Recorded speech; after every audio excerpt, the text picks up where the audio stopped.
মজনু ভাই, আপনি কাজের ব্যবস্থা করেন। আস্তাগফিরুল্লাহ, আমরা খারাপ হইল এত খারাপ না। তুমি বইতে কইলে বস।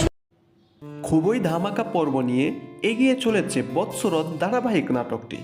হ্যালো বন্ধুরা, কেমন আছেন? আশা করি সকলেই ভালো আছেন।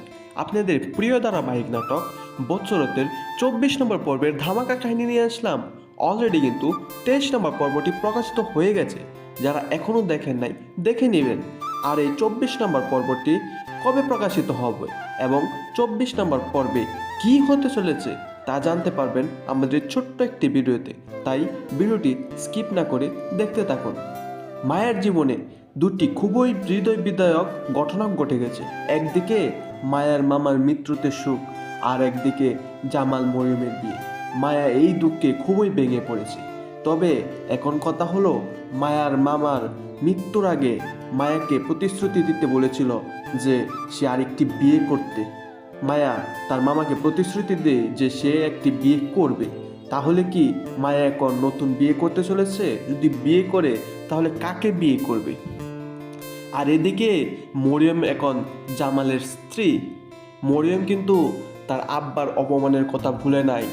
5 বছর আগে তার ফুফু তার আব্বাকে যে অপমান করেছিল, সেই অপমানের বদলা এখন মরিয়ম নিবে। মরিয়ম এখন বাড়ির যত সকল কাজ আছে, রান্না বান্না থেকে শুরু করে সকল কাজ এখন তার সৎ মাকে দিয়ে করাবে। আবার এইদিকে মায়াকে বিয়ে করতে চায় বিদেশ থেকে আসা ওই ছোট ভাই, কিন্তু বড় ভাই রাজি হয় না, কাজের মেয়ে বলে। আর এই ধামাকা পর্বটি দেখতে পারবেন আগামী 24 নম্বর পর্বে।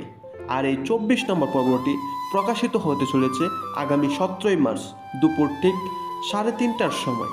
আর এই বৎসরত 24 নম্বর পর্বটি যদি সবার আগে দেখতে চান তাহলে আমাদের চ্যানেলটি এখনই সাবস্ক্রাইব করে রাখেন। ধন্যবাদ সকলকে।